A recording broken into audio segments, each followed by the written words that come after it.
I welcome all the class 11 students in my biology class today. Students, we are going to start with Unit 5, Human Physiology. This is the last unit of your syllabus and we are taking the chapter 16, Digestion and Absorption. Our first topic of this chapter is Alimentary Canal of Man and Digestive Glands. Myself Kiran Bala Sharma, Lecturer Biology, Government Senior Secondary School, Connaught, District Patiala. ਇਹ ਹੈ human digestive system complete, ਜਿਹਦੇ ਵਿੱਚ elementary ਕਨਾਲ ਤੇ ਉਹਦੇ digestive glands associated present ਹੈ। ਇਹਦਾ ਅਸੀਂ ਇੱਕ ਇੱਕ ਪਾਰਟ ਜਿਹੜਾ ਡਿਟੇਲ ਦੇ ਵਿੱਚ ਵਿਦ ਡਾਇਗਰਾਮ ਕਰਨਾ ਹੈ। ਜਦੋਂ ਅਸੀਂ ਇਸ ਡਾਇਗਰਾਮ ਨੂੰ ਦੁਬਾਰਾ ਦੇਖਾਂਗੇ ਤਾਂ ਤੁਹਾਨੂੰ ਇਹ ਸਾਰੇ ਪਾਰਟਸ ਜਿਹੜੇ ਉਹ ਸਮਝ ਆਉਣਗੇ। ਅਗਲੇ ਉਹਦੇ ਤੇ ਚੱਲਦੇ ਹਾਂ ਆਪਾਂ। ਸੋ ਇਹ ਹੈ ਹੁਣ ਸਾਡਾ ਡਾਈਜੈਸਟਿਵ ਸਿਸਟਮ ਦੇ ਪਾਰਟਸ। ਸਾਡਾ ਜਿਹੜਾ ਡਾਈਜੈਸਟਿਵ ਸਿਸਟਮ ਹੈ ਉਹਦੇ ਦੋ ਹਿੱਸੇ ਹੈ, ਐਲੀਮੈਂਟਰੀ ਕਨਾਲ ਤੇ ਡਾਈਜੈਸਟਿਵ ਗਲੈਂਡ, ਜਿੱਦਾਂ ਸਾਡੇ ਟੌਪਿਕ ਦੇ ਵਿੱਚ ਵੀ ਨਾਮ ਹੈ। ਐਲੀਮੈਂਟਰੀ ਕਨਾਲ ਸ਼ੁਰੂ ਹੁੰਦੀ ਹੈ ਮਾਊਥ ਤੋਂ ਤੇ ਐਂਡ ਹੁੰਦੀ ਹੈ ਏਨਸ ਉੱਤੇ। ਇਹਦੀਆਂ ਦੋ ਓਪਨਿੰਗਸ ਹੈ, ਇਸ ਲਈ ਇਹਨੂੰ ਕੰਪਲੀਟ ਐਲੀਮੈਂਟਰੀ ਕਨਾਲ ਕਿਹਾ ਜਾਂਦਾ ਜਾਂ ਕੰਪਲੀਟ ਡਾਈਜੈਸਟਿਵ ਟਰੈਕ ਕਿਹਾ ਜਾਂਦਾ।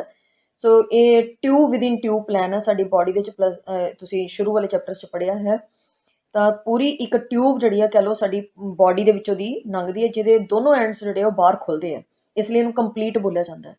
ਤਾਂ ਹੁਣ ਮਾਊਥ ਜਿਹੜਾ ਇਹਦਾ ਸਭ ਤੋਂ ਪਹਿਲਾ ਪਾਰਟ, ਉਹਦੇ ਦੋ ਹਿੱਸੇ ਹੈ, vestibule and oral cavity. Next part pharynx ਹੈ, ਥਰੋਟ ਵੀ ਕਿਹਾ ਜਾਂਦਾ ਉਹਨੂੰ। ਉਸ ਤੋਂ ਨੈਕਸਟ ਇਸੋਫੇਗਸ ਹੈ, ਫੂਡ ਪਾਈਪ ਕਿਹਾ ਜਾਂਦਾ ਹੈ, ਸਟਮਕ, ਗੈਸਟਰ ਵੀ ਕਿਹਾ ਜਾਂਦਾ ਉਹਨੂੰ।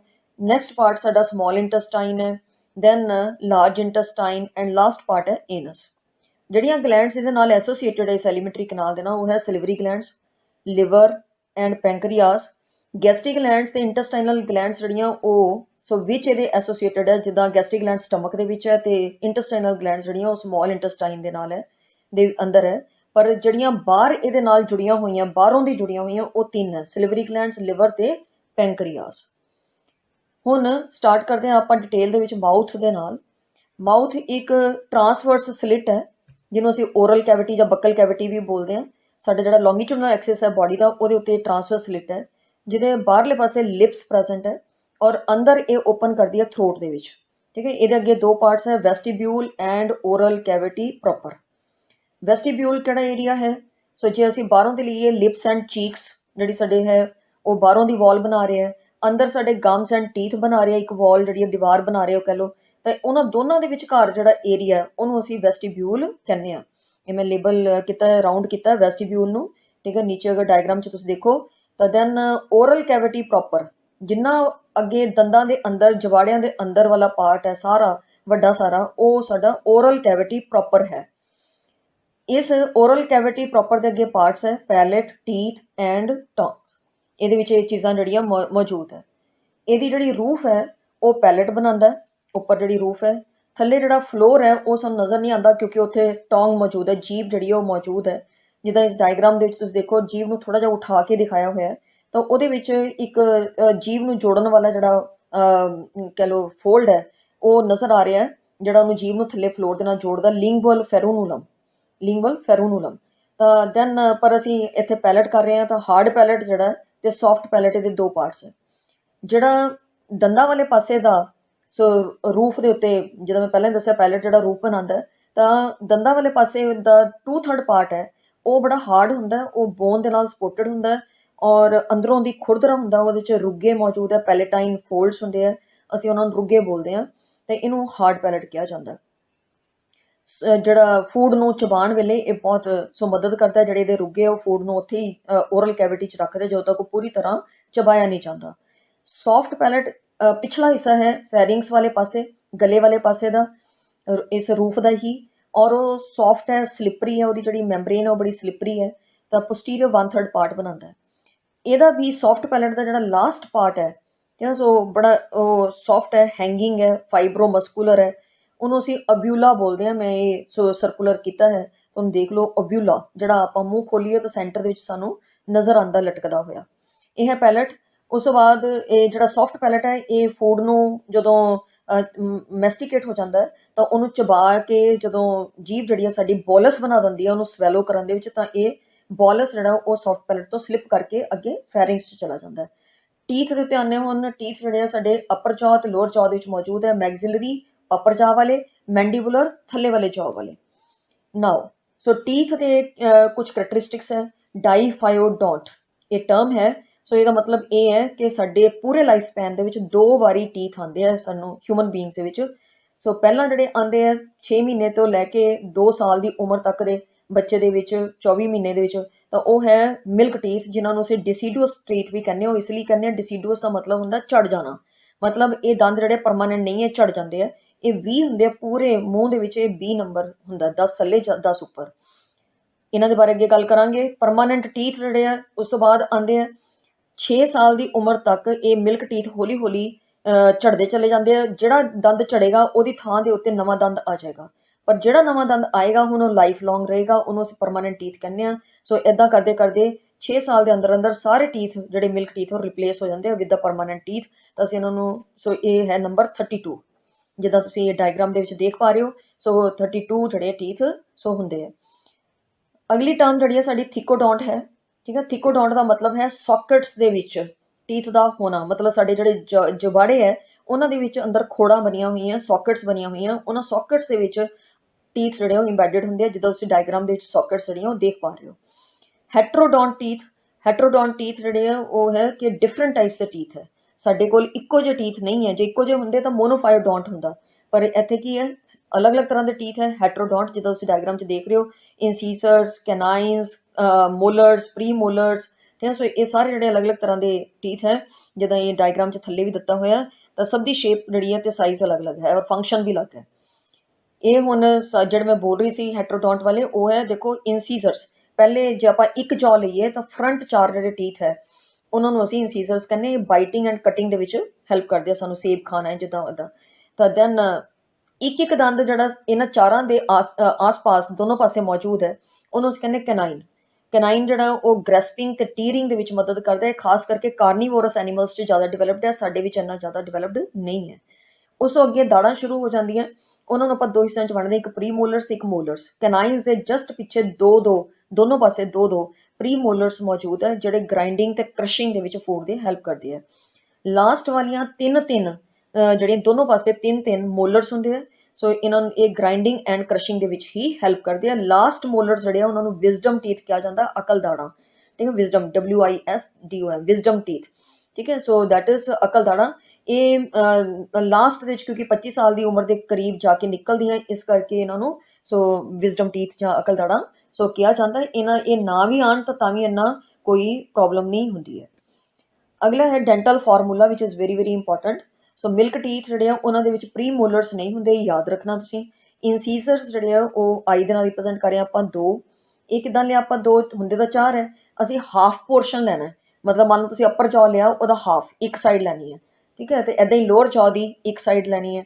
ਤਾਂ ਇਨਸੀਸਰਸ ਜਿਹੜੇ ਆ ਹਾਫ ਪੋਰਸ਼ਨ 'ਚ ਕਿੰਨੇ 2, ਕੈਨਾਈਨਸ ਕਿੰਨੇ ਸੋ 1, ਮੋਲਰਸ ਕਿੰਨੇ 2 ਕਿਉਂਕਿ ਪ੍ਰੀ ਮੋਲਰਸ ਹੈ ਨਹੀਂ, ਤੇ ਇਸ ਲਈ ਫਾਰਮੂਲਾ ਬਣ ਗਿਆ 2 1 2, ਮਤਲਬ ਅੱਪਰ ਜੌ ਦਾ ਹਾਫ ਪੋਰਸ਼ਨ ਤੇ ਲੋਅਰ ਜੌ ਦਾ ਹਾਫ ਪੋਰਸ਼ਨ 2 1 2। ਇਹ ਡਿਵਾਈਡਡ ਨਹੀਂ ਹੈ, ਇਹ 2 1 2 ਡਿਵਾਈਡਡ ਬਾਈ ਨਹੀਂ ਬੋਲਣਾ।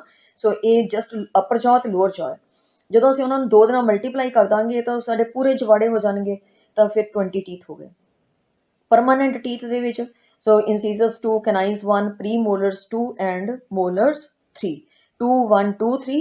ਸੋ in 1 half upper jaw and lower jaw ਦੇ ਹਾਫ ਦੇ ਵਿੱਚ 2 1 2 3 ਮਲਟੀਪਲਾਈਡ ਬਾਈ 2 ਦੈਟ ਇਜ਼ 32। ਤੇ ਇਹ ਹੈ ਸਾਡਾ ਡੈਂਟਲ ਫਾਰਮੂਲਾ। ਦੈਨ ਸੋ ਅਸੀਂ ਪਹੁੰਚੇ ਹੁਣ ਟੋਂਗ ਦੇ ਉੱਤੇ। ਟੋਂਗ ਜਿਹੜੀ ਉਹ ਬਹੁਤ ਹੀ muscular, highly muscular, freely movable so part ਹੈ, ਜਿਹੜਾ ਮਤਲਬ ਪਹਿਲਾਂ ਦੱਸਿਆ ਫਲੋਰ ਦੇ ਨਾਲ ਸਾਡੇ ਅਟੈਚਡ ਹੈ ਬਾਇਲਿੰਗੁਅਲ ਫਰੂਨਲਮ। ਤੇ ਇਹਦੇ ਜਿਹੜੀ ਅੱਪਰ ਸਾਈਡ ਹੈ ਉੱਥੇ ਤੁਸੀਂ ਦੇਖ ਰਹੇ ਹੋ ਕਿ ਇੱਕ ਵੀ ਸ਼ੇਪ ਜਿਹੜਾ ਕਹਿ ਲਓ ਇੱਕ ਲਾਈਨਿੰਗ ਹੈ, ਇਹਨੂੰ ਸਲਕਸ ਟਰਮੀਨੇਲਿਸ ਕਿਹਾ ਜਾਂਦਾ। ਇਹਨੂੰ 2 ਹਿੱਸਿਆਂ 'ਚ ਡਿਵਾਈਡ ਕਰ ਦਿੰਦੀ ਹੈ। ਜਿਹੜਾ ਇਹਦਾ ਥਰੋਟ ਵਾਲੇ ਪਾਸੇ ਦਾ ਹਿੱਸਾ ਹੈ, ਜਿਹੜਾ ਤੁਸੀਂ ਇਸ ਟਾਈਮ ਪਿੰਕ ਨਜ਼ਰ ਆ ਰਿਹਾ ਤੁਹਾਨੂੰ, ਡਾਰਕ ਪਿੰਕ, ਤਾਂ ਉਹ ਹੈ ਇਹਦਾ ਫੈਰਿੰਜਲ ਪਾਰਟ। ਜਿਹੜਾ ਅਗਲਾ ਹਿੱਸਾ ਹੈ ਜਿਹੜਾ ਓਰਲ ਕੈਵਿਟੀ ਦੇ ਵਿੱਚ ਹੈ, ਕਾਫੀ ਵੱਡਾ ਪਾਰਟ ਹੈ, ਕੋਨਿਕਲ ਜਿਹਾ ਪਾਰਟ ਹੈ, ਉਹ ਓਰਲ ਪਾਰਟ ਹੈ ਇਹਦਾ। ਜਿਹੜਾ ਓਰਲ ਪਾਰਟ ਹੈ ਹੁਣ, ਠੀਕ ਹੈ, ਸੋ ਉਹਦੇ ਉੱਤੇ ਬਹੁਤ ਸਾਰੇ ਰੇਜ਼ਡ ਸਟਰਕਚਰਸ ਹੈ ਜਿਨ੍ਹਾਂ ਨੂੰ ਅਸੀਂ ਪੈਪੀਲੇ ਕਹਿੰਦੇ ਹਾਂ, ਔਰ ਇਹਨਾਂ ਵਿੱਚੋਂ ਬਹੁਤ ਸਾਰੇ ਪੈਪੀਲੇ ਜਿਹੜੇ ਆ ਉਹਨਾਂ ਦੇ ਵਿੱਚ ਟੇਸਟ ਬਰਡਸ ਹੁੰਦੀਆਂ, ਕੁਛ ਦੇ ਵਿੱਚ ਟੇਸਟ ਬਰਡਸ ਨਹੀਂ ਹੁੰਦੀਆਂ। ਸੋ ਜਿੱਦਾਂ ਹੁਣ ਤੁਸੀਂ ਇੱਥੇ ਦੇਖ ਰਹੇ ਹੋ ਜਿਹੜੇ ਪੈਪੀਲੇ ਉਹਨਾਂ ਦੇ ਨਾਮ ਮੈਂ ਅੰਡਰਲਾਈਨ ਕੀਤੇ ਹੈ। ਸਰਕੂਮਵੈਲੈਂਟ ਪੈਪੀਲੇ ਜਿਹੜੇ ਕਿ ਇਸ ਸਲਕਸ ਟਰਮੀਨੇਲਿਸ ਦੇ ਬਿਲਕੁਲ ਨਾਲ ਮੌਜੂਦ ਹੈ, ਇਹ ਕਾਫੀ ਵੱਡੇ ਹੁੰਦੇ ਆ ਔਰ ਇਹਨਾਂ ਦਾ ਨੰਬਰ 10 ਦੇ ਕਰੀਬ ਹੁੰਦਾ ਹੈ, 8 ਤੋਂ 10 ਦੇ ਕਰੀਬ, ਠੀਕ ਹੈ। ਔਰ ਇਹਨਾਂ ਦੇ ਵਿੱਚ ਟੇਸਟ ਬਰਡਸ ਹੁੰਦੀਆਂ। 100 ਦੇ ਕਰੀਬ, मतलब एक ਜਿਹੜਾ ਪੈਪੀਲਾ ਹੈ ਇਹਦੇ ਵਿੱਚ 100 ਦੇ ਕਰੀਬ ਟੇਸਟ ਬਡਸ ਹੁੰਦੀਆਂ। ਫਿਲੀਫਾਰਮ ਪੈਪੀਲੇ ਇਹ ਸੈਂਟਰ ਦੇ ਵਿੱਚ ਹੈ ਟੋਂਗ ਦੇ, ਔਰ ਇਹ ਕੋਨਿਕਲ ਜੇ ਵਾਈਟਿਸ਼ ਕਲਰ ਦੇ ਹੁੰਦੇ, ਇਹਨਾਂ ਦੇ ਵਿੱਚ ਕੋਈ ਟੇਸਟ ਬਡਸ ਨਹੀਂ ਹੁੰਦੀਆਂ, ਇਹ ਸਭ ਤੋਂ ਜ਼ਿਆਦਾ ਨੰਬਰ ਦੇ ਵਿੱਚ ਪਾਏ ਜਾਂਦੇ ਆ। ਫੰਜੀਫਾਰਮ ਪੈਪੀਲੇ ਜਿਹੜੇ ਬਿਲਕੁਲ ਸਾਈਡਸ ਦੇ ਉੱਤੇ ਟੋਂਗ ਦੇ, ਇਹ ਮੀਡੀਅਮ ਸਾਈਜ਼ ਦੇ ਹੈ, ਔਰ ਇਹਨਾਂ ਦੇ ਵਿੱਚ ਟੇਸਟ ਬਡਸ ਜਿਹੜੀਆਂ ਪਾਈਆਂ ਜਾਂਦੀਆਂ 5-6 ਟੇਸਟ ਬਡਸ ਹਰ ਇੱਕ ਉਹਦੇ 'ਚ ਪੈਪੀਲੇ ਦੇ ਵਿੱਚ ਪਾਈਆਂ ਜਾਂਦੀਆਂ। ਸੋ ਮੇਨਲੀ ਟੇਸਟ ਬਡਸ ਹੈ। ਬਾਕੀ ਟੌਨਸਿਲਸ ਵਗੈਰਾ ਜਿਹੜਾ ਪਿਛਲਾ ਫੈਰਿੰਜੀਅਲ ਪਾਰਟ ਹੈ ਉੱਥੇ ਟੌਨਸਿਲਸ ਹੁੰਦੇ ਆ। ਲਿੰਗੂਅਲ ਟੌਨਸਿਲ, ਟੋਂਗ ਹੈ ਨਾ, ਟੋਂਗ ਨੂੰ ਆਪਾਂ ਲਿੰਗੂਆ ਬੋਲਦੇ ਹਾਂ, ਟੋਂਗ ਦਾ ਦੂਜਾ ਨਾਮ ਲਿੰਗੂਆ ਹੈ, ਤਾਂ ਲਿੰਗੂਅਲ ਟੌਨਸਿਲਸ ਸੋ ਇੱਥੇ ਮੌਜੂਦ ਹੈ। ਅੱਗੇ ਫੰਕਸ਼ਨਸ ਹੈ ਟੋਂਗ ਦੇ, ਇਹ ਸਾਨੂੰ ਫੂਡ ਨੂੰ ਚਬਾਉਣ ਦੇ ਵਿੱਚ ਮਦਦ ਕਰਦੀ ਹੈ, ਬਾਰ-ਬਾਰ ਫੂਡ ਨੂੰ ਹਾਰਡ ਪੈਲੇਟ ਦੇ ਅਗੇਂਸਟ ਰਬ ਕਰਦੀ ਹੈ, ਸਵੈਲੋ ਕਰਦੀ ਹੈ, ਫੂਡ ਨੂੰ ਸਵੈਲੋ ਕਰਨ 'ਚ ਹੈਲਪ ਕਰਦੀ ਹੈ, ਕਲੀਨ ਕਰਨ, ਦੰਦਾਂ 'ਚ ਕੁਝ ਫਸ ਜਾਂਦਾ ਤਾਂ ਉਹਨੂੰ ਸਾਫ਼ ਕਰਨ 'ਚ ਹੈਲਪ ਕਰਦੀ ਹੈ, ਸਾਨੂੰ ਬੋਲਣ ਦੇ ਵਿੱਚ ਮਦਦ ਕਰਦੀ ਹੈ। ਸੋ ਉਸ ਤੋਂ ਬਾਅਦ ਟੇਸਟ ਦੇ ਵਿੱਚ ਹੈਲਪ ਕਰਦੀ ਹੈ। ਟੇਸਟ ਜਿਹੜੇ ਕਿਹੜੇ ਸਵੀਟ, ਸੋਰ, ਸੌਲਟੀ ਐਂਡ ਬਿਟਰ। ਤੁਸੀਂ ਦੇਖ ਰਹੇ ਹੋ ਸੋਰ ਦੇ ਲਈ ਟੇਸਟ ਬਡਸ ਜਿਹੜੀਆਂ ਉਹ ਪਿਛਲੇ ਵਾਲੇ ਪਾਸੇ ਹੈ ਸਾਈਡਸ ਉੱਤੇ, ਔਰ ਉਸ ਤੋਂ ਅਗਲੇ ਵਾਲੇ ਪਾਸੇ ਨੂੰ ਚੱਲੀਏ ਤਾਂ ਸੌਲਟੀ ਆ ਜਾਂਦਾ ਹੈ, ਸਭ ਤੋਂ ਟਿਪ ਦੇ ਉੱਤੇ ਸਵੀਟ ਹੈ, ਤੇ ਬਿਟਰ ਕਿੱਥੇ ਹੈ, ਬਿਲਕੁਲ ਸੋ ਟੋਂਗ ਦੇ ਲਾਸਟ ਦੇ ਵਿੱਚ। ਸਾਡਾ ਨੈਕਸਟ ਪਾਰਟ ਸਟੂਡੈਂਟਸ ਹੈ ਫੈਰਿੰਗਸ। ਇਹ ਬਕਲ ਕੈਵਿਟੀ ਜਿਹੜੀ ਤੁਸੀਂ ਕੀਤਾ ਹੁਣੇ ਉਹ ਦੇਖ ਰਹੇ ਹੋ, ਸੋ ਜਿਹਦੇ ਵਿੱਚ ਰੂਫ ਦੇ ਉੱਤੇ ਪੈਲੇਟ ਹੈ ਐਂਡ ਫਲੋਰ ਦੇ ਉੱਤੇ ਟੋਂਗ ਹੈ, ਔਰ ਇਹ ਜਿਹੜਾ ਇਹਦਾ ਸੌਫਟ ਪੈਲੇਟ ਹੈ ਉਹਦਾ ਲਾਸਟ ਪਾਰਟ ਬੜਾ ਸੌਫਟ ਜਿਹਾ, ਸੋ ਵਿਚ ਇਜ਼ ਹੈਂਗਿੰਗ ਇਨਟੂ ਦਾ ਫੈਰਿੰਗਸ। ਜਦੋਂ ਅਸੀਂ ਓਪਨ ਕਰਦੇ ਆਪਾਂ ਮਾਊਥ ਨੂੰ ਪੂਰਾ ਤੇ ਉਦੋਂ ਨਜ਼ਰ ਆਉਂਦਾ ਹੈ, ਤਾਂ ਉਹਨੂੰ ਅਸੀਂ ਅਵਿਊਲਾ ਬੋਲਦੇ ਹਾਂ। ਇਹਦਾ ਇੱਥੇ ਰੋਲ ਹੈ, ਇਸ ਲਈ ਇਹਨੂੰ ਸੋ ਦੁਬਾਰਾ ਤੁਹਾਨੂੰ ਮੈਂ ਦੱਸਿਆ। ਦੈਨ ਫੈਰਿੰਗਸ ਜਿਹੜਾ ਸਾਡਾ ਇੱਕ ਛੋਟੀ ਜਿਹੀ ਟਿਊਬ ਹੈ ਜਿਹੜੀ ਤੁਸੀਂ ਦੇਖ ਰਹੇ ਹੋ ਹੈਡ ਐਂਡ ਨੈਕ ਦੇ ਵਿੱਚ ਉਹਦੀ ਐਕਸਟੈਂਡ ਕਰ ਰਹੀ ਹੈ, ਵੇਰੀਏਬਲ ਡਾਇਆਮੀਟਰ ਇਹਦਾ, and it is a common passage for the air and food.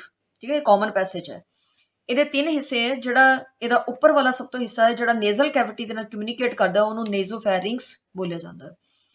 Second part ਜਿਹੜਾ ਓਰਲ ਕੈਵਿਟੀ ਦੇ ਨਾਲ ਕਮਿਊਨੀਕੇਟ ਕਰਦਾ ਉਹਨੂੰ ਅਸੀਂ ਓਰੋਫੈਰਿੰਗਸ ਬੋਲਦੇ ਹਾਂ। ਜਿਹੜਾ ਥਰਡ ਪਾਰਟ ਇਹਦਾ ਲੈਰਿੰਗਸ ਸਾਡਾ ਵੌਇਸ ਬਾਕਸ ਹੈ ਉਹਦੇ ਨਾਲ ਕਮਿਊਨੀਕੇਟ ਕਰਦਾ ਉਹਨੂੰ ਅਸੀਂ ਕਹਿੰਦੇ ਲੈਰਿੰਗੋਫੈਰਿੰਗਸ। 3 ਪਾਰਟ ਹੋ ਗਏ। ਔਰ ਉਸ ਤੋਂ ਬਾਅਦ ਹੁਣ ਸੋ ਜਦੋਂ ਅਸੀਂ ਫੂਡ ਸਵੈਲੋ ਕਰ ਰਹੇ ਹਾਂ ਓਰਲ ਕੈਵਿਟੀ ਦੇ ਵਿੱਚ, ਉਹਦੀ ਬੋਲਸ ਜਿਹੜਾ ਫੂਡ ਦਾ ਉਹ ਸਵੈਲੋ ਕਰ ਰਹੇ ਹਾਂ, ਉਹ ਨੈਚੁਰਲੀ ਸਾਡਾ ਓਸੋਫੇਗਸ ਦੇ ਵਿੱਚ ਜਾਣਾ ਹੈ, ਤਾਂ ਉਹਦੇ ਲਈ ਥੋੜਾ ਜਿਹਾ ਉੱਪਰੋਂ ਦੀ ਰੈਸਪੀਰੇਟਰੀ ਸਿਸਟਮ ਨੂੰ ਕਲੋਜ਼ ਕਰਨ ਦੀ ਜ਼ਰੂਰਤ ਹੈ। ਤਾਂ ਅਵਿਊਲਾ ਕੀ ਕਰੇਗਾ, ਪੋਸਟੀਰੀਅਰ ਵਾਲ ਤੱਕ ਐਕਸਟੈਂਡ ਕਰ ਜਾਏਗਾ, ਮਤਲਬ it will come down to posterior wall. ਇਹ ਜਿਹੜੀ ਪੋਸਟੀਰੀਅਰ ਵਾਲ ਇੱਥੇ ਆ ਜਾਏਗਾ, ਔਰ ਇਸ ਲਈ ਨੇਜ਼ੋਫੈਰਿੰਗਸ ਕੱਟ ਆਫ ਹੋ ਜਾਏਗਾ, ਉੱਪਰੋਂ ਦੀ ਮਤਲਬ ਬੰਦ ਹੋ ਜਾਏਗਾ। ਇਸੇ ਤਰੀਕੇ ਦੇ ਨਾਲ ਤੁਸੀਂ ਦੇਖੋਗੇ ਕਿ ਜਿਹੜਾ ਇਹ ਸਾਡਾ ਟ੍ਰੇਕੀਆ ਹੈ ਇਹਦੇ ਉੱਤੇ ਇੱਕ ਸਾਡਾ ਵੌਇਸ ਬਾਕਸ ਹੈ ਜਿਹਨੂੰ ਅਸੀਂ ਗਲੋਟਿਸ ਬੋਲਦੇ ਹਾਂ, ਤੇ ਇਹ ਗਲੋਟਿਸ ਉੱਤੇ ਇੱਕ ਕਾਰਟਿਲੇਜ ਦਾ ਬਣਿਆ ਹੋਇਆ ਫਲੈਪ ਲੱਗਿਆ ਹੋਇਆ ਐਪੀਗਲੋਟਿਸ। ਐਪੀਗਲੋਟਿਸ ਜਿਹੜਾ ਉਹ ਵੀ ਫੂਡ ਦੇ ਸਵੈਲੋ ਹੁੰਦੇ ਹੀ ਗਲੋਟਿਸ ਨੂੰ ਬੰਦ ਕਰ ਦੇਗਾ, ਤਾਂ ਕਿ ਫੂਡ ਗਲਤੀ ਨਾਲ ਵੀ ਟ੍ਰੇਕੀਆ ਦੇ ਵਿੱਚ ਸਾਡੇ ਰੈਸਪੀਰੇਟਰੀ ਟਰੈਕ ਦੇ ਵਿੱਚ ਨਾ ਚਲਾ ਜਾਏ। ਉੱਪਰੋਂ ਦੀ ਰੈਸਪੀਰੇਟਰੀ ਟਰੈਕ ਬੰਦ ਹੋ ਗਿਆ, ਨੀਚੇ ਤੋਂ ਬੰਦ ਹੋ ਗਿਆ, ਤੇ ਇਹ ਹੁਣ ਪਿਓਰਲੀ ਜਿਹੜਾ ਰਸਤਾ ਹੈ ਉਹ ਫੂਡ ਦੇ ਲਈ ਓਸੋਫੇਗਸ 'ਚ ਜਾਣ ਦੇ ਲਈ ਬਣ ਗਿਆ ਹੋਇਆ। ਸੋ ਫੂਡ ਜਿਹੜਾ ਉਹ ਅੱਗੇ ਪਹੁੰਚ ਜਾਏਗਾ। ਤਾਂ ਏਅਰ ਜਿਹੜੀ ਹੈ ਜਦੋਂ ਜਾਣੀ ਹੈ ਤਾਂ ਫੂਡ ਜਿਹੜਾ ਉਹ ਇਹ ਜਿਹੜੀ ਓਸੋਫੇਗਸ ਹੈ, ਠੀਕ ਹੈ, ਸੋ ਉਹਦੇ ਵਿੱਚ ਨਾ ਜਾ ਕੇ ਇਹਨੂੰ ਐਪੀਗਲੋਟਿਸ ਹੀ ਕੰਟਰੋਲ ਕਰੇਗਾ, ਏਅਰ ਜਿਹੜੀ ਉਹ ਟ੍ਰੇਕੀਆ ਦੇ ਵਿੱਚ ਜਾਏਗੀ। ਸੋ ਦੇਅਰਫੋਰ ਸੋ ਇੱਕ ਟਾਈਮ ਦੇ ਉੱਤੇ ਹਵਾ ਜਾ ਰਹੀ ਹੈ ਤੇ ਦੂਸਰੇ ਟਾਈਮ ਦੇ ਉੱਤੇ ਫੂਡ ਜਾ ਰਿਹਾ ਹੈ, ਇਹ ਕਾਮਨ ਪੈਸੇਜ ਹੈ ਫੈਰਿੰਗਸ ਜਿਹੜਾ। ਇੰਨਾ ਹੋ ਗਿਆ ਜੀ। ਉਸ ਤੋਂ ਬਾਅਦ ਹੁਣ ਅਸੀਂ ਕਰਾਂਗੇ ਓਸੋਫੇਗਸ। ਸਾਡਾ ਜਿਹੜਾ ਅਗਲਾ ਪਾਰਟ ਹੈ ਸੋ ਉਹ ਹੈ ਓਸੋਫੇਗਸ ਦਾ। ਇਹ ਤੁਹਾਨੂੰ ਸਟੂਡੈਂਟਸ ਨਜ਼ਰ ਆ ਰਹੀ ਹੈ ਓਸੋਫੇਗਸ, ਠੀਕ ਹੈ। ਇਹਦੇ ਸਪੈਲਿੰਗ ਜਿਹੜੇ OESO ਤੁਹਾਡੀ NCERT ਦੀ ਬੁੱਕ ਦੇ ਵਿੱਚ ਹੈ, ਕਈ ਥਾਵਾਂ ਦੇ ਉੱਤੇ ਬੁੱਕਸ ਵਿੱਚ ESO ਵੀ ਹੈ, ਤਾਂ ਕਈ ਵਾਰੀ ਉਹਨੂੰ ਈਸੋਫੇਗਸ ਵੀ ਪ੍ਰੋਨਾਊਂਸ ਕੀਤਾ ਜਾਂਦਾ ਹੈ, ਜਿੱਦਾਂ ਮਰਜ਼ੀ ਕਰ ਸਕਦੇ ਹੋ ਤੁਸੀਂ। ਤਾਂ ਇਹ ਇੱਕ 25 ਸੈਂਟੀਮੀਟਰ ਲੌਂਗ ਟਿਊਬ ਹੈ। ਸੋ ਜਿਹੜੀ ਨੈਕ ਥੋਰੈਕਸ ਦੇ ਵਿੱਚੋਂ ਦੀ ਐਕਸਟੈਂਡ ਹੁੰਦੀ ਹੋਈ ਡਾਇਆਫ੍ਰਾਮ ਦੇ ਵਿੱਚੋਂ ਦੀ ਸੋ ਅੱਗੇ ਪਾਰਟਸ ਕਰਕੇ ਉਹਨੂੰ ਮਤਲਬ ਉਹਦੇ ਵਿੱਚੋਂ ਦੀ ਮੋਰੀ ਦੇ ਵਿੱਚੋਂ ਦੀ ਲੰਘ ਕੇ ਐਬਡੋਮੀਨਲ ਕੈਵਿਟੀ ਦੇ ਵਿੱਚ ਜਿੱਦਾਂ ਹੀ ਐਂਟਰ ਕਰਦੀ ਹੈ ਤਾਂ it so ends there and entrance into the stomach. Stomach ਦੇ ਵਿੱਚ ਐਂਟਰ ਕਰ ਜਾਂਦੀ ਹੈ। ਐਬਡੋਮੀਨਲ ਕੈਵਿਟੀ ਇੱਥੋਂ ਸ਼ੁਰੂ ਹੋ ਜਾਂਦੀ ਹੈ ਡਾਇਆਫ੍ਰਾਮ ਦੇ ਨੀਚੇ, ਤਾਂ ਉੱਥੇ ਤੱਕ ਐਕਸਟੈਂਡ ਕਰਦੀ ਹੈ। ਇਹ ਜਿਹੜੀ ਸਾਡੀ ਟ੍ਰੇਕੀਆ ਹੈ, ਇਹ ਜਿੱਦਾਂ ਤੁਸੀਂ ਦੇਖ ਰਹੇ ਹੋ ਟ੍ਰੇਕੀਆ ਦੇ ਪਿੱਛੇ ਮੌਜੂਦ ਹੈ, ਠੀਕ ਹੈ, ਬੈਕ ਸਾਈਡ, ਮਤਲਬ ਸਾਡੀ ਬਿਲਕੁਲ ਬੈਕ ਸਾਈਡ ਦੇ ਉੱਤੇ ਡੋਰਸਲ ਸਾਈਡ ਬੋਡੀ ਦੀ ਜਿਹੜੀ ਉੱਥੇ ਵਰਟੀਬਰਲ ਕਾਲਮ ਹੈ, ਰੀੜ ਦੀ ਹੱਡੀ ਜਿਹਨੂੰ ਅਸੀਂ ਬੋਲਦੇ ਹਾਂ, ਤੇ ਸਾਡੀ ਫਰੰਟ ਸਾਈਡ ਦੇ ਉੱਤੇ ਟ੍ਰੇਕੀਆ ਹੈ, ਤੇ ਇਹ ਦੋਨਾਂ ਦੇ ਵਿਚਕਾਰ ਹੈ, ਕਹ ਲਓ ਟ੍ਰੇਕੀਆ ਦੇ ਪਿੱਛੇ ਹੈ ਤੇ ਰੀੜ ਦੀ ਹੱਡੀ ਦੇ ਅਗਲੇ ਪਾਸੇ ਹੈ। ਹੁਣ ਸੋ ਇਹਦੇ ਵਿੱਚ ਇਹ ਵੀ ਇੱਕ ਪੈਸੇਜ ਹੈ ਜਸਟ, ਇਹਦੇ ਵਿੱਚ ਕੋਈ ਡਾਈਜੈਸ਼ਨ ਨਹੀਂ ਹੁੰਦੀ, ਜਿੱਦਾਂ ਫੈਰਿੰਗਸ ਦੇ ਵਿੱਚ ਕੋਈ ਡਾਈਜੈਸ਼ਨ ਨਹੀਂ ਹੈ, ਉਸੇ ਤਰ੍ਹਾਂ ਓਸੋਫੇਗਸ ਦੇ ਵਿੱਚ ਵੀ ਕੋਈ ਡਾਈਜੈਸ਼ਨ ਨਹੀਂ ਹੁੰਦੀ ਹੈ। ਇਹਦੇ ਵਿੱਚ ਫੋਲਡਸ ਹੁੰਦੇ ਆ ਬਹੁਤ ਸਾਰੇ ਓਸੋਫੇਜੀਅਲ, ਰੁੱਗੇ ਤੁਸੀਂ ਉਹਨਾਂ ਨੂੰ ਕਹਿ ਸਕਦੇ ਹੋ। ਤੇ ਉਹ ਜਦੋਂ ਫੂਡ ਨੂੰ ਅਸੀਂ ਸਵੈਲੋ ਕਰਦੇ ਹਾਂ ਤਾਂ ਉਹ ਫੂਡ ਨੂੰ ਜਗ੍ਹਾ ਦੇਣ ਦੇ ਲਈ ਖੁੱਲ ਜਾਂਦੇ ਆ, ਥੋੜੇ ਫੋਲਡ ਜਿਹੜੇ ਓਪਨ ਅਪ ਹੋ ਜਾਂਦੇ ਆ। ਇਹ ਜਿਹੜੇ ਓਸੋਫੇਗਸ ਹੈ ਇਹਦਾ ਜਿਹੜੇ ਐਂਡਿੰਗ ਹੈ, ਠੀਕ ਹੈ, ਸੋ ਉਹ ਹੁੰਦੀ ਹੈ ਜਦੋਂ ਜਿੱਥੇ ਹੁੰਦੀ ਹੈ that is into the stomach, ਉੱਥੇ ਇਹਦੀ ਓਪਨਿੰਗ ਜਿਹੜੀ ਹੈ that is guarded with the cardiac sphincter, ਠੀਕ ਹੈ, ਇੱਕ ਅਪਰ ਸਫਿੰਕਟਰ ਹੈ, so that is called as cardiac sphincter. So ਜਿਹੜਾ ਕਿ ਸਟਮਕ ਦਾ ਜਿਹੜਾ ਫੂਡ ਹੈ ਉਹਨੂੰ ਵਾਪਿਸ ਓਸੋਫੇਗਸ ਦੇ ਵਿੱਚ ਜਾਣ ਤੋਂ ਪ੍ਰੀਵੈਂਟ ਕਰਦਾ ਹੈ, ਔਰ ਓਸੋਫੇਗਸ ਵਿੱਚ ਜਿਹੜਾ ਬੋਲਸ ਉੱਪਰੋਂ ਦੀ ਆਇਆ ਫੂਡ ਦਾ ਉਹਨੂੰ ਸਟਮਕ ਦੇ ਵਿੱਚ ਜਾਣ ਦੇ ਲਈ ਰੈਗੂਲੇਟ ਕਰਦਾ ਹੈ। ਮਤਲਬ ਜੇ ਉੱਪਰ ਤੋਂ ਨੀਚੇ ਫੂਡ ਜਾਣਾ ਤਾਂ ਉਹਨੂੰ ਵੀ ਰੈਗੂਲੇਟ ਕਰਦਾ ਹੈ, ਤੇ ਜੇ ਸਟਮਕ ਤੋਂ ਫੂਡ ਜਿਹੜਾ ਵਾਪਿਸ ਨਾ ਜਾਏ ਉਹਨੂੰ ਵੀ ਇਹ ਕੰਟਰੋਲ ਕਰਦਾ ਹੈ, ਕਿਉਂਕਿ ਅਦਰਵਾਈਜ਼ ਫੂਡ ਜਿਹੜਾ ਸਟਮਕ ਦਾ ਹੈ ਉਹ ਕਾਫੀ ਐਸਿਡਿਕ ਹੁੰਦਾ ਹੈ, ਤੇ ਉਹ ਅਗਰ ਓਸੋਫੇਗਸ ਵਿੱਚ ਚਲਾ ਜਾਏ ਤਾਂ that will lead to the burning of the cells, ਜਿਹਨੂੰ ਅਸੀਂ ਹਾਰਟ ਬਰਨ ਕਹਿੰਦੇ ਹਾਂ, ਠੀਕ ਹੈ ਜੀ। ਸੋ ਇਸ ਲਈ ਸੋ ਇਹ ਸਾਡੀ ਇੱਕ ਟਿਊਬ ਜਿਹੜੀ ਹੈ ਜਸਟ ਪੈਸੇਜ ਜਿਹੜਾ ਉਹ ਹੈ ਓਸੋਫੇਗਸ। ਅਗਲਾ ਜਿਹੜਾ ਸਾਡਾ ਪਾਰਟ ਹੈ ਉਹ ਹੈ ਸਟਮਕ, ਠੀਕ ਹੈ। ਸੋ ਨੈਕਸਟ ਪਾਰਟ ਜਿਹੜਾ ਹੈ ਉਹ ਹੈ ਸਟਮਕ ਦਾ। ਸਟਮਕ ਦੇਖ ਰਹੇ ਹੋ ਤੁਸੀਂ ਜੇ ਸ਼ੇਪਡ ਇੱਕ ਹਾਈਲੀ ਮਸਕੂਲਰ ਆਰਗਨ ਹੈ। ਇਹਦੀ ਲੋਕੇਸ਼ਨ ਸੋ ਜਿਹੜੀ ਹੈ ਉਹ ਡਾਇਫਰਾਮ ਦੇ ਨੀਚੇ ਐਬਡੋਮੀਨਲ ਕੈਵਿਟੀ ਦੇ ਵਿੱਚ ਅਪਰ ਲੈਫਟ ਕਾਰਨਰ ਦੇ ਵਿੱਚ ਮੌਜੂਦ ਹੈ, ਮਤਲਬ ਤੁਹਾਡੇ ਲੈਫਟ ਹੈਂਡ ਵਾਲੇ ਪਾਸੇ ਕਹ ਲਓ, ਡਾਇਫਰਾਮ ਦੇ ਨੀਚੇ। ਹੁਣ ਇਹਦੇ ਪਾਰਟਸ ਦੇਖੋ ਤਾਂ ਇਹ ਜੇ ਸ਼ੇਪ ਤੋਂ ਮੈਂ ਦੱਸ ਦਿੱਤਾ, ਇਹਦੀ ਇੱਕ ਸਾਈਡ ਕੌਨਕੇਵ ਹੈ, ਇੱਕ ਸਾਈਡ ਕੌਨਵੈਕਸ ਹੈ। ਇਹਦਾ ਸਭ ਤੋਂ ਉੱਪਰ ਵਾਲਾ ਜਿਹੜਾ ਪਾਰਟ ਹੈ ਉਹ ਫੰਡਸ ਹੈ, ਸੋ ਜਿਹਦੇ ਵਿੱਚ ਯੂਜ਼ਲੀ 에ਅਰ ਫਿਲਡ ਰਹਿੰਦੀ ਹੈ, ਡੋਮ ਸ਼ੇਪਡ ਜਿਹਾ। ਪਰ ਇਹਦੇ ਤਿੰਨ ਮੇਨ ਪਾਰਟਸ ਹੈ, ਉਹ ਹੈ ਇੱਕ ਤਾਂ ਕਾਰਡਿਕ ਪਾਰਟ ਸਭ ਤੋਂ ਪਹਿਲਾਂ, ਜਿਹਦੇ ਵਿੱਚ ਓਸੋਫੇਗਸ ਖੁੱਲਦਾ ਹੈ, ਸੋ ਇਸੇ ਲਈ ਇਸ ਓਪਨਿੰਗ ਨੂੰ ਕਾਰਡਿਕ ਅਪਰਚਰ ਕਿਹਾ ਜਾਂਦਾ ਹੈ, ਔਰ ਇਹਦੇ ਉੱਤੇ ਜਿਹੜਾ ਰਿੰਗ ਲਾਈਕ ਵੈਲਵ ਹੈ ਉਹਨੂੰ ਅਸੀਂ ਕਾਰਡਿਕ ਸਫਿੰਕਟਰ ਬੋਲਦੇ ਹਾਂ, ਜਿਹਦੇ ਬਾਰੇ ਆਪਾਂ ਹੁਣੇ ਗੱਲ ਕੀਤੀ। ਉਸ ਤੋਂ ਬਾਅਦ ਅਗਲਾ ਪਾਰਟ ਹੈ ਬੋਡੀ, ਠੀਕ ਹੈ, ਜਿਹੜਾ ਮੇਜਰ ਪਾਰਟ ਹੈ ਇਹਦਾ। ਥਰਡ ਪਾਰਟ ਜਿਹੜਾ ਸੋ ਡੂਡੈਨਮ ਜਿਹੜਾ ਸਮਾਲ ਇੰਟੈਸਟਾਈਨ ਦਾ ਫਸਟ ਪਾਰਟ ਹੈ ਉਹਦੇ ਨੇੜੇ ਹੈ ਬਿਲਕੁਲ, ਉਹਦੇ ਨਾਲ ਕਮਿਊਨੀਕੇਟ ਕਰਦਾ, ਉਹਨੂੰ ਅਸੀਂ ਕਹਿੰਦੇ ਪਾਇਲੋਰਿਕ ਪਾਰਟ, ਠੀਕ ਹੈ, ਇਹ ਪਾਇਲੋਰਿਕ ਪਾਰਟ ਹੈ। ਪਾਇਲੋਰਿਕ ਸਭ ਤੋਂ ਨੀਚੇ ਵਾਲਾ ਪਾਰਟ ਜਿਹੜਾ ਇਹਦਾ ਨੈਰੋ ਪਾਰਟ ਹੈ। ਹੁਣ ਇਹ ਜਿਹੜਾ ਪਾਇਲੋਰਿਕ ਪਾਰਟ ਹੈ ਉਹ ਜਦੋਂ ਡੂਡੈਨਮ ਦੇ ਵਿੱਚ ਖੁੱਲਦਾ ਹੈ ਤਾਂ ਉੱਥੇ ਵੀ ਤੁਸੀਂ ਦੇਖੋ ਕਿ ਇੱਕ ਓਪਨਿੰਗ ਹੈ, ਪਾਇਲੋਰਿਕ ਅਪਰਚਰ ਹੈ, ਔਰ ਇਹ ਜਿਹੜੀ ਅਪਰਚਰ ਹੈ that is also guarded with a ring like sphincter, so which is called as pyloric sphincter, ਠੀਕ ਹੈ। ਇਹ ਫੂਡ ਦੀ ਡੂਡੈਨਮ ਦੇ ਵਿੱਚੋਂ ਦੀ ਬੈਕ ਐਂਟਰੀ ਨੂੰ ਰੋਕੇਗਾ, ਔਰ ਜਿਹੜਾ ਇੱਥੇ ਐਸਿਡਿਕ ਫੂਡ ਹੈ ਜਿਹਨੂੰ ਅਸੀਂ ਕਾਈਮ ਵੀ ਬੋਲਦੇ ਹਾਂ, ਤਾਂ ਉਹ ਕਾਈਮ ਦੀ ਰੈਗੂਲੇਸ਼ਨ ਕਰੇਗਾ ਕਿ ਉਹ ਡੂਡੈਨਮ ਦੇ ਵਿੱਚ ਚਲਾ ਜਾਏ ਤੇ ਵਾਪਿਸ ਨਾ ਆਏ, ਤੇ ਇਸ ਲਈ ਉਹਨੂੰ ਫਿਰ ਉਹ ਜਾਨ ਭੇਜਣ ਤੋਂ ਬਾਅਦ ਬੰਦ ਕਰ ਦੇਗਾ। ਮਤਲਬ ਥੋੜਾ ਥੋੜਾ ਕਰਕੇ ਫੂਡ ਜਿਹੜਾ ਜਿੱਦਾਂ ਜਿੱਦਾਂ ਡਾਈਜੈਸਟ ਹੋਈ ਜਾਂਦਾ ਅੱਗੇ ਜਾਈ ਜਾਂਦਾ ਹੈ, ਇਹ ਥੋੜੀ ਦੇਰ ਲਈ ਖੁੱਲਦਾ ਹੈ ਫਿਰ ਬੰਦ ਹੋ ਜਾਂਦਾ, ਖੁੱਲਦਾ ਹੈ ਫਿਰ ਬੰਦ ਹੋ ਜਾਂਦਾ। ਤੇ ਇਸ ਤਰ੍ਹਾਂ ਦੋ ਸਫਿੰਕਟਰ ਤੁਸੀਂ ਦੇਖ ਲਏ, ਇੱਕ ਕਾਰਡਿਕ ਸਫਿੰਕਟਰ ਤੇ ਇੱਕ ਪਾਇਲੋਰਿਕ ਸਫਿੰਕਟਰ। ਜਿਹੜਾ ਕਾਰਡਿਕ ਸਫਿੰਕਟਰ ਦਾ ਇੱਕ ਹੋਰ ਨਾਮ ਵੀ ਹੈ ਗੈਸਟਰੋ ਓਸੋਫੇਜੀਅਲ ਸਫਿੰਕਟਰ ਵੀ ਇਹਨੂੰ ਬੋਲਿਆ ਜਾਂਦਾ ਹੈ, ਰਾਈਟ, ਕਿਉਂਕਿ ਗੈਸਟਰ ਸਟਮਕ ਨੂੰ ਬੋਲਿਆ ਜਾਂਦਾ, ਓਸੋਫੇਗਸ ਇਹ ਹੋ ਗਿਆ। ਇਸ ਤੋਂ ਬਾਅਦ ਹੁਣ ਤੁਸੀਂ ਇਹਦੀ ਵਾਲ ਅਗਰ ਆਪਾਂ ਦੇਖੀਏ ਤਾਂ ਇਹਦੀ ਵਾਲ ਦੇ ਵਿੱਚ ਤਿੰਨ ਤਰ੍ਹਾਂ ਦੀਆਂ ਮਸਲਸ ਹੈ, ਲੌਂਗੀਚੂਡਨਲ, ਸਰਕੂਲਰ ਤੇ ਓਬਲੀਕ ਮਸਲਸ, ਜਦ ਕਿ ਪੂਰੀ ਐਲੀਮੈਂਟਰੀ ਕਨਾਲ ਦੇ ਵਿੱਚ ਕਿਤੇ ਵੀ ਲੌਂਗੀਚੂਡਨਲ ਤੇ ਸਰਕੂਲਰ ਮਸਲਸ ਤਾਂ ਹੈਗੀਆਂ ਪਰ ਓਬਲੀਕ ਮਸਲਸ ਨਹੀਂ ਹੈ। ਇਹ ਇਸ ਲਈ ਹੈ ਕਿਉਂਕਿ ਸਟਮਕ ਨੇ ਦੋਨੋਂ ਵੈਲਵਸ ਆਪਣੇ ਬੰਦ ਕਰਨ ਤੋਂ ਬਾਅਦ ਫੂਡ ਦੀ ਅੱਛੀ ਤਰੀਕੇ ਦੇ ਨਾਲ ਚਰਨਿੰਗ ਕਰਨੀ ਹੁੰਦੀ ਹੈ, ਮਤਲਬ ਜਿੱਦਾਂ ਦੰਦ ਸਾਡੇ ਮੈਸਟੀਕੇਸ਼ਨ ਕਰਦੇ ਹੋ ਉਵੇਂ ਹੀ ਫੂਡ ਦੀ ਚਰਨਿੰਗ ਕਰਕੇ ਉਹਦੇ ਵੱਡੇ ਵੱਡੇ ਪਾਰਟੀਕਲਸ ਨੂੰ ਸਮਾਲ ਪਾਰਟੀਕਲਸ 'ਚ ਬਦਲਣਾ ਹੁੰਦਾ ਹੈ, ਤਾਂ ਕਿ ਸਰਫੇਸ ਏਰੀਆ ਫੂਡ ਦਾ ਵਧਾਇਆ ਜਾ ਸਕੇ ਔਰ ਉਹਦੀ ਈਜ਼ੀਲੀ ਡਾਈਜੈਸ਼ਨ, ਜਲਦੀ ਡਾਈਜੈਸ਼ਨ ਹੋ ਜਾਏ। ਤੇ ਉਸ ਤੋਂ ਬਾਅਦ ਇਹਦੇ ਵਿੱਚ ਤੁਸੀਂ ਦੇਖ ਰਹੇ ਹੋ ਇਹ ਅੰਦਰ ਦੀਵਾਰ ਦੇ ਉੱਤੇ ਫੋਲਡਸ ਬਣੇ ਹੋਏ ਹੁੰਦੇ ਆ, ਇਹਨਾਂ ਨੂੰ ਅਸੀਂ ਗੈਸਟ੍ਰਿਕ ਰੁੱਗੇ ਬੋਲਦੇ ਹਾਂ। ਗੈਸਟ੍ਰਿਕ ਰੁੱਗੇ ਜਿਹੜੇ ਤੁਸੀਂ ਦੇਖ ਰਹੇ ਹੋ ਗੈਸਟ੍ਰਿਕ ਰੁੱਗੇ ਸਰਫੇਸ ਏਰੀਆ ਇੰਕਰੀਜ਼ ਕਰਦੇ ਆ। ਇਹਦੀ ਜਿਹੜੀ ਅੰਦਰ ਮੈਂਬਰੇਨ ਹੈ ਮਿਊਕੋਸਾ, ਉਹਦੇ ਵਿੱਚ ਗੈਸਟ੍ਰਿਕ ਗਲੈਂਡਸ ਹੁੰਦੀਆਂ ਮਿਲੀਅਨਸ ਦੇ ਵਿੱਚ, ਬਹੁਤ ਸਾਰੀਆਂ gastric gland, tubular small glands, tubular glands ਹੁੰਦੀਆਂ ਮਿਲੀਅਨਸ ਦੇ ਵਿੱਚ। ਤਾਂ ਉਹਨਾਂ ਦਾ ਕੰਮ ਹੁੰਦਾ ਗੈਸਟ੍ਰਿਕ ਜੂਸ ਪ੍ਰੋਡਿਊਸ ਕਰਨਾ, ਠੀਕ ਹੈ, ਗੈਸਟ੍ਰਿਕ ਜੂਸ ਪ੍ਰੋਡਿਊਸ ਕਰਦੀਆਂ ਉਹ, which is highly acidic gastric juice. ਅਸੀਂ ਬੱਚੋ ਹੁਣ ਸਟਮਕ ਦੇ ਜਿਹੜਾ ਪ੍ਰੋਡਕਸ਼ਨ ਹੈ ਜੂਸ ਦੀ, ਗੈਸਟ੍ਰਿਕ ਜੂਸ ਜਿਹੜਾ ਪ੍ਰੋਡਿਊਸ ਕਰਦੀ ਹੈ ਉਹਦੇ ਬਾਰੇ ਕਰਦੇ ਹਾਂ। ਤਾਂ ਜਿਹੜਾ ਗੈਸਟ੍ਰਿਕ ਜੂਸ ਹੈ ਉਹ ਡੇਲੀ ਸੋ 1.5 ਲੀਟਰ ਤੋਂ 2.5 ਲੀਟਰ ਦੇ ਕਰੀਬ ਜਿਹੜਾ ਪ੍ਰੋਡਿਊਸ ਹੁੰਦਾ, ਹਾਈਲੀ ਐਸਿਡਿਕ ਹੁੰਦਾ, ਔਰ ਐਸਿਡਿਕ ਇਸ ਲਈ ਹੈ ਕਿਉਂਕਿ ਇਹਦੇ ਵਿੱਚ ਡਿਲੂਟ HCl ਹੁੰਦਾ, ਕੁਝ ਸਾਲਟਸ ਮੌਜੂਦ ਹੈ, ਇੰਜ਼ਾਈਮਸ, proteins and fats the digestion ਦੇ ਲਈ ਹੈ, ਪੈਪਸੀਨੋਜਨ, ਪ੍ਰੋਰੈਨਿਨ ਤੇ ਗੈਸਟ੍ਰਿਕ ਲਾਈਪੇਜ਼। ਤੇ ਉਸ ਤੋਂ ਬਾਅਦ ਵਾਟਰ ਹੈ, ਮਿਊਕਸ ਹੈ, ਕੈਸਲੇਸ ਇੰਟ੍ਰਿੰਸਿਕ ਫੈਕਟਰ ਜਿਹੜਾ ਕਿ ਵਿਟਾਮਿਨ B12 ਦੀ ਐਬਜ਼ੌਰਪਸ਼ਨ ਦੇ ਲਈ ਹੁੰਦਾ ਹੈ, ਬਹੁਤ ਇੰਪੋਰਟੈਂਟ ਹੈ, ਗੈਸਟ੍ਰਿਨ ਹਾਰਮੋਨ ਜਿਹੜਾ ਇਹਦੀਆਂ ਮਸਲਸ ਦੀ ਰੈਗੂਲੇਸ਼ਨ ਦੇ ਲਈ ਹੁੰਦਾ। ਨੈਕਸਟ ਜਿਹੜਾ ਸਾਡਾ ਉਹ ਹੈ ਸਮਾਲ ਇੰਟੈਸਟਾਈਨ।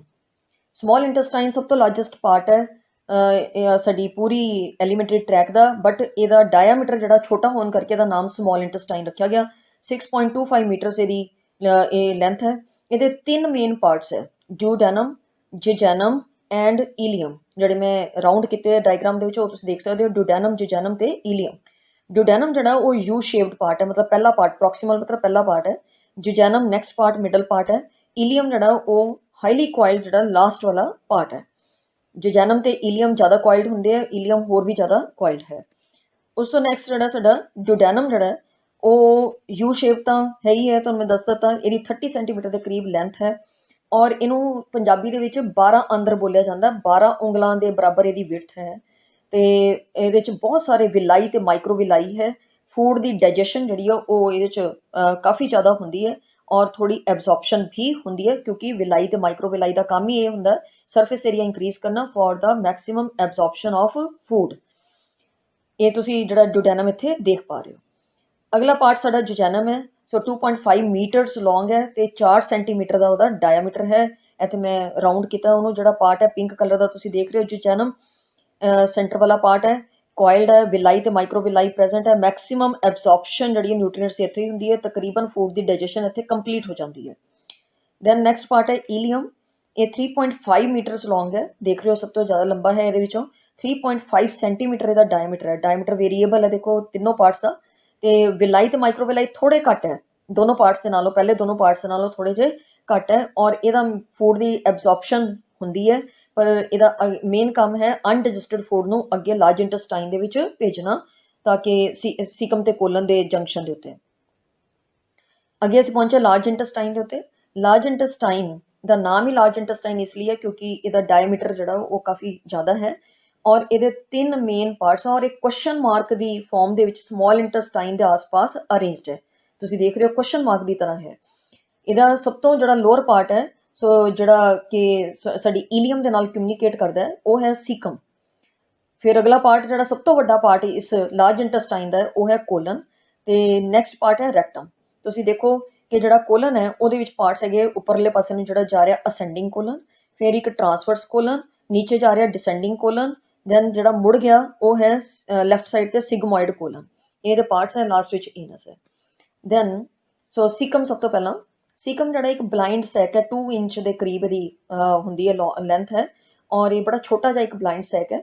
ਇਹ ਸਾਡੇ ਵਿੱਚ ਬਹੁਤ ਘੱਟ ਡਿਵੈਲਪਡ ਹੈ। ਜਿਹੜੇ ਸਾਡੇ ਐਂਸੈਸਟਰਸ ਹੈ ਜਾਂ ਸਾਡੇ ਜਿਹੜੇ ਹਰਬੀਵੋਰਸ ਰਿਲੇਟਿਵਸ ਹੈ ਹੁਣ ਵੀ ਪ੍ਰੈਜ਼ੈਂਟ ਹੈ, ਉਹਨਾਂ ਦੇ ਵਿੱਚ ਬਹੁਤ ਵੈਲ ਡਿਵੈਲਪਡ ਹੈ ਕਿਉਂਕਿ ਉਹ ਹਰਬੀਵੋਰਸ ਹੋਣ ਦੇ ਕਾਰਨ ਜੋ ਪਲਾਂਟਸ ਵਗੈਰਾ ਦੀ ਡਾਈਜੈਸ਼ਨ ਦੇ ਵਿੱਚ ਇੱਥੇ ਉਹਨਾਂ ਨੂੰ ਮਦਦ ਮਿਲਦੀ ਹੈ, ਪਰ ਸਾਡੇ ਵਿੱਚ ਇਹ ਥੋੜਾ ਰਿਡਿਊਸ ਹੋ ਗਿਆ ਸਾਈਜ਼ ਦੇ ਵਿੱਚ। ਐਂਡ ਇਹਦੇ ਨਾਲ ਇੱਕ ਫਿੰਗਰ ਲਾਈਕ ਸਟਰਕਚਰ ਜਿਹੜੀ ਹੈ ਅਟੈਚਡ ਹੈ, ਜਿਹਨੂੰ ਵਰਮੀਫਾਰਮ ਅਪੈਂਡਿਕਸ, ਮੈਂ VA ਲਿਖਿਆ, ਵਰਮੀਫਾਰਮ ਅਪੈਂਡਿਕਸ। ਇਹ ਸਾਡਾ ਵੈਸਟੀਜਲ ਆਰਗਨ ਹੈ, ਇਹ ਬਿਲਕੁਲ ਕੰਮ ਨਹੀਂ ਕਰਦਾ ਪਰ ਇਹ ਸਾਡੇ ਲਈ ਕਦੀ ਕਦੀ ਪ੍ਰੋਬਲਮ ਦਾ ਕਾਰਨ ਜ਼ਰੂਰ ਬਣ ਜਾਂਦਾ ਹੈ। ਇਹਦੇ ਵਿੱਚ ਫੂਡ ਜਿਹੜਾ ਉਹ ਕਈ ਵਾਰੀ ਫਰਮੈਂਟ ਹੋ ਜਾਂਦਾ ਤੇ ਇਹ ਫੁੱਲ ਜਾਂਦਾ, ਫਿਰ ਉਹਨੂੰ ਅਪੈਂਡਿਸਾਈਟਿਸ ਕਿਹਾ ਜਾਂਦਾ ਉਸ ਬਿਮਾਰੀ ਨੂੰ ਔਰ ਫਿਰ ਇਹਨੂੰ ਸਰਜੀਕਲੀ ਰਿਮੂਵ ਕਰਨਾ ਪੈਂਦਾ। ਇਹਦੇ ਵਿੱਚ ਸੀਕਮ ਦੇ ਵਿੱਚ ਸਿੰਬਾਇਓਟਿਕ ਬੈਕਟੀਰੀਆ ਮੌਜੂਦ ਹੁੰਦੇ ਆ, ਫਰੈਂਡਲੀ ਬੈਕਟੀਰੀਆ ਆਈ ਮੀਨ, ਠੀਕ ਹੈ ਜੀ, ਔਰ ਅਨਡਾਈਜੈਸਟਡ ਫੂਡ ਨੂੰ ਇਹ ਰਿਸੀਵ ਕਰਦਾ। ਦੈਨ ਅਗਲਾ ਪਾਰਟ ਜਿਹੜਾ ਸਾਡਾ ਕੋਲਨ ਹੈ, ਮੇਜਰ ਪਾਰਟ ਹੈ, ਉਹ ਮੈਂ ਤੁਹਾਨੂੰ ਦੱਸ ਚੁੱਕੀ ਹਾਂ ਤੇ ਇਹਦਾ ਜਿਹੜਾ ਮੇਨ ਕੰਮ ਹੈ ਪਾਣੀ ਨੂੰ ਐਬਜ਼ੌਰਬ ਕਰਨਾ। ਜਿੰਨਾ ਵੀ ਅਨਡਾਈਜੈਸਟਡ ਫੂਡ ਹੈ ਉਹ 'ਚੋਂ 75% ਦੇ ਕਰੀਬ ਜਿਹੜਾ ਵਾਟਰ ਹੈ ਉਹ ਇੱਥੇ ਹੀ ਐਬਜ਼ੌਰਬ ਹੁੰਦਾ। ਇਹਦੇ ਵਿੱਚ ਪਾਊਚ ਲਾਈਕ ਸਟਰਕਚਰਸ ਤੁਸੀਂ ਦੇਖ ਰਹੇ ਹੋ, ਵੱਡੀਆਂ ਵੱਡੀਆਂ ਪਾਊਚਿਸ ਹੈ, ਉਹਨਾਂ ਨੂੰ ਹੋਸਟਰਾ ਬੋਲਿਆ ਜਾਂਦਾ ਐਂਡ ਇਹਦੇ ਵਿੱਚ ਲੌਂਗੀਟਿਊਡਨਲ ਫੋਲਡਸ ਹੈਗੇ ਆ 3, ਇਹਨਾਂ ਨੂੰ ਟੇਨੀਏ ਕੋਲਾਈ ਬੋਲਿਆ ਜਾਂਦਾ। ਇੱਥੇ ਲੇਬਲ ਨਹੀਂ ਹੈ, ਟੇਨੀਏ ਕੋਲਾਈ। ਤੇ ਇਹਦੇ ਪਾਰਟਸ ਜਿਹੜੇ ਮੈਂ ਤੁਹਾਨੂੰ ਦੱਸ ਚੁੱਕੀ ਹਾਂ, ਅਸੈਂਡਿੰਗ, ਟਰਾਂਸਵਰਸ, ਡਿਸੈਂਡਿੰਗ ਐਂਡ ਸਿਗਮੋਇਡ। ਨੈਕਸਟ ਹੈ ਰੈਕਟਮ। ਫਾਈਨਲ ਸੈਕਸ਼ਨ ਜਿਹੜਾ 20 ਸੈਂਟੀਮੀਟਰ ਲੌਂਗ ਹੈ, 2 ਸੈਂਟੀਮੀਟਰ ਦੇ ਕਰੀਬ ਇਹਦੀ ਏਨਲ ਕੈਨਾਲ ਹੁੰਦੀ ਹੈ ਲਾਸਟ ਪਾਰਟ, ਸੋ ਜਿਹੜੀ ਕਿ ਓਪਨ ਕਰਦੀ ਹੈ ਬਾਹਰ ਏਨਸ ਦੇ ਨਾਲ। ਏਨਸ ਦੇ ਉੱਤੇ 2 ਸਫਿੰਕਟਰਸ ਹੈ, ਇੱਕ ਬਾਹਰ ਵਾਲਾ ਤੇ ਇੱਕ ਅੰਦਰ ਵਾਲਾ। ਆਊਟਰ ਸਫਿੰਕਟਰ ਜਿਹੜਾ ਉਹ ਵੋਲੰਟਰੀ ਮਸਲਸ ਵਾਲਾ ਹੈ, ਉਹ ਸਾਡੀ ਮਰਜ਼ੀ ਦੇ ਨਾਲ ਹੀ ਖੁੱਲੇਗਾ ਜਦੋਂ ਅਸੀਂ ਚਾਹਾਂਗੇ। ਇਨਰ ਜਿਹੜਾ ਸਫਿੰਕਟਰ ਹੈ, ਮਤਲਬ ਗੋਲ ਮਸਲ ਜਿਹੜੀ ਵੈਲਵ ਦੇ ਉੱਤੇ ਕੰਮ ਕਰਦੀ ਹੈ, ਉਹ ਸਮੂਥ ਮਸਲਸ ਦੀ ਬਣੀ ਹੋਈ ਹੈ, ਉਦੋਂ ਖੁੱਲ ਜਾਂਦੀ ਹੈ ਜਦੋਂ ਰੈਕਟਮ ਦੇ ਵਿੱਚ ਅਨਡਾਈਜੈਸਟਡ ਫੂਡ ਮਤਲਬ ਫੀਸਿਸ ਦੇ ਰੂਪ ਦੇ ਵਿੱਚ ਕਲੈਕਟ ਹੋ ਜਾਂਦਾ। ਦੇਖੋ ਲਾਰਜ ਇੰਟੈਸਟਾਈਨ ਦਾ ਜਿਹੜਾ ਮੇਨ ਕੰਮ ਸੀਗਾ ਕਿ ਅਨਡਾਈਜੈਸਟਡ ਫੂਡ ਜਿਹੜਾ ਉਹਨੂੰ ਫੀਸਿਸ ਦੇ ਵਿੱਚ ਕਨਵਰਟ ਕਰਨਾ। ਆਪਾਂ ਇਹਦੇ ਫੰਕਸ਼ਨਸ ਜਿਹੜੇ ਹੁਣ ਕਰਾਂਗੇ। ਸੋ ਲਾਰਜ ਇੰਟੈਸਟਾਈਨ ਦੇ ਫੰਕਸ਼ਨਸ, ਐਬਜ਼ੌਰਪਸ਼ਨ ਆਫ ਵਾਟਰ ਹੋ ਗਿਆ, ਸੋ ਜਿਹੜਾ ਮੈਂ ਤੁਹਾਨੂੰ ਪਹਿਲਾਂ ਦੱਸ ਚੁੱਕੀ ਹਾਂ। ਇਸ ਦੇ ਵਿੱਚ ਕੁਝ ਫਰੈਂਡਲੀ ਬੈਕਟੀਰੀਆ ਜਿਹੜੇ ਮੌਜੂਦ ਹੈ, ਉਹ ਸਾਡੇ ਲਈ ਵਿਟਾਮਿਨ K ਤੇ ਵਿਟਾਮਿਨ B ਕੰਪਲੈਕਸ ਬਣਾਉਂਦੇ ਆ, ਉਹ ਅਸੀਂ ਐਬਜ਼ੌਰਬ ਕਰ ਲੈਂਦੇ ਹਾਂ ਫਿਰ ਉੱਥੋਂ ਦੀ।